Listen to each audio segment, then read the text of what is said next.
Natalie Cochran bukanlah sosok sembarangan. Ia merupakan seorang doktor farmasi lulusan West Virginia University, yang dikenal luas sebagai spesialis edukasi diabetes di komunitasnya. Karena reputasinya ini, ia bahkan dipercaya oleh tetangga sekaligus teman keluarga, untuk menjadi kontak darurat bagi anak mereka yang mengidap diabetes tipe 1. Namun pada tahun 2017, Natalie beralih profesi dengan mendirikan 2 perusahaan kontraktor pemerintah palsu, TMS dan TSG. Kepada keluarga, teman, dan investor, ia sesumbar bahwa perusahaannya memenangkan kontrak senilai ratusan juta dolar dari Departemen Pertahanan Amerika Serikat atau Pentagon. Kenyataannya, bisnis tersebut hanyalah sebuah skema Ponzi raksasa. Antara Juni tahun 2017 hingga Agustus tahun 2019, Natalie mengeruk sekitar 2,5 juta dolar atau setara 40 miliar rupiah dari 11 investor individu. Di antara investor itu termasuk orang tua kandungnya, saudara perempuannya, hingga mertuanya sendiri, Donna dan Ed Bolt, yang menyerahkan seluruh tabungan pensiun mereka sebesar 245.600 dolar. Uang hasil penipuan tersebut ia gunakan untuk mendanai gaya hidup mewah, membeli mobil replika Shelby Cobra 1965, perhiasan berlian, senjata api, hingga beberapa properti.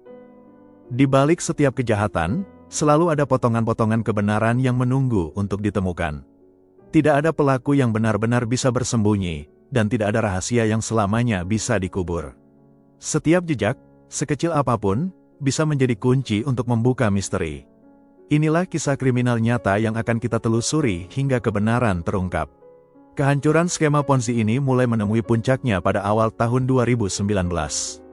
Seorang investor besar menuntut pertemuan tatap muka di Lynchburg, Virginia, pada tanggal 6 Februari tahun 2019, guna memverifikasi secara fisik dana ratusan juta dolar yang diklaim Natalie. Penerbangan sewaan telah dipesan, dan sang suami, Michael, dijadwalkan ikut dalam perjalanan tersebut. Michael sendiri tidak pernah mengetahui bahwa seluruh kekayaan keluarga mereka hanyalah fiktif belaka. Dipercaya saat itu Michael sudah curiga dengan permainan Natalie. Menyadari dirinya tersudut, Natalie mengambil langkah ekstrim. Pada tanggal 4 Februari ia menebus resep obat penenang Xanax, obat yang diketahui sangat memicu alergi pada tubuh Michael. Keesokan harinya, Natalie mendadak membatalkan penerbangan ke Virginia. Pada pagi hari tanggal 6 Februari Natalie menghubungi tetangganya, Jennifer Davis, berbohong bahwa kadar gula darahnya melonjak tinggi dan meminta persediaan insulin cair milik anak tetangganya tersebut. Alih-alih menyuntikkan ke dirinya, Natalie diduga membius Michael terlebih dahulu dengan Xanax sebelum menyuntikkan dosis fatal insulin ke tubuh suaminya yang sehat walafiat. Sekitar tengah hari, Michael ditemukan dalam kondisi tak sadarkan diri di bawah kabinet dapur oleh beberapa pekerja renovasi rumah. Para pekerja sempat menawarkan diri untuk membawa Michael ke rumah sakit, namun Natalie menolak dengan tenang dan berdalih suaminya hanya perlu tidur untuk memulihkan diri. Bahkan, Natalie sempat mengirimkan foto suaminya yang tergeletak tak berdaya di lantai kepada Jennifer Davis, seraya memalsukan laporan angka glukosa demi menyembunyikan kondisi kritis sang suami. Beberapa orang, termasuk seorang asisten dokter dan istri dari polisi negara bagian yang merupakan teman keluarga, sempat mengunjungi rumah tersebut dan mendesak evakuasi medis, namun Natalie terus menolaknya. Baru pada malam harinya, sahabat karib Michael, Chris Davis, datang ke rumah dan langsung mengabaikan larangan Natalie. Chris menggendong tubuh Michael dan melarikannya ke Raleigh General Hospital. Saat tiba di rumah sakit, kadar gula darah Michael tercatat berada di angka 21, yang artinya kondisi hipoglikemia ekstrim atau gula darah rendah yang sangat ekstrim, yang secara medis mustahil terjadi pada orang dewasa non-diabetik tanpa adanya intervensi luar. Michael mengalami kerusakan otak berat atau cerebral edema, akibat kekurangan glukosa akut dan tidak pernah sadar kembali hingga mengembuskan napas terakhirnya 5 hari kemudian. Lebih sadis lagi, saat Michael sedang kritis di ranjang rumah sakit, Natalie kedapatan masih mencoba menjual 49% saham perusahaan fiktifnya senilai 4,9 juta dolar langsung dari kamar perawatan suaminya. Bahkan Natalie juga menawarkan penjualan saham fiktif itu kepada orang tua Michael yang sedang dalam kondisi tertekan mengetahui kondisi anaknya yang koma. Kecurigaan mulai menyeruak setelah Natalie ditangkap oleh agen federal, FBI dan Secret Service pada September tahun 2019 atas 26 dakwaan penipuan dan pencucian uang, di mana ia kemudian divonis 11 tahun penjara pada tahun 2021.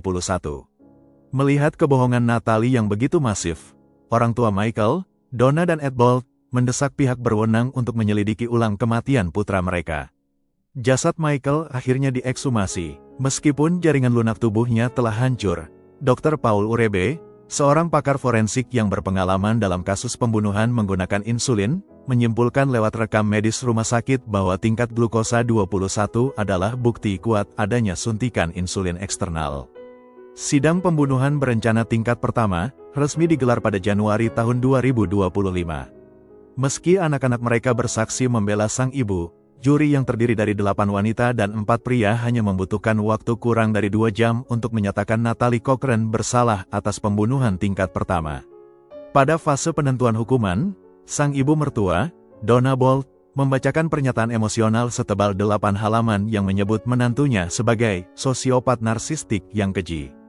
Juri akhirnya memberikan rekomendasi, tanpa ampun, dan menjadikan Natalie wanita pertama di West Virginia dalam 34 tahun terakhir yang dijatuhi hukuman seumur hidup tanpa kemungkinan pembebasan bersyarat.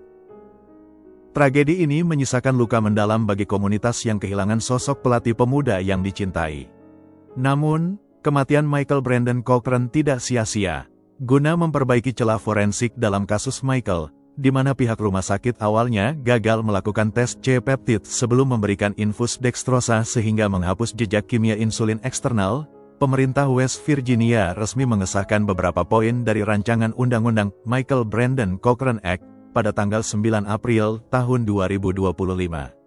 Undang-undang ini mewajibkan seluruh rumah sakit melakukan tes C-peptid pada pasien tidak sadar dengan kadar gula darah di bawah 49, memastikan bahwa tidak akan ada lagi korban pembunuhan serupa yang lolos dari radar hukum.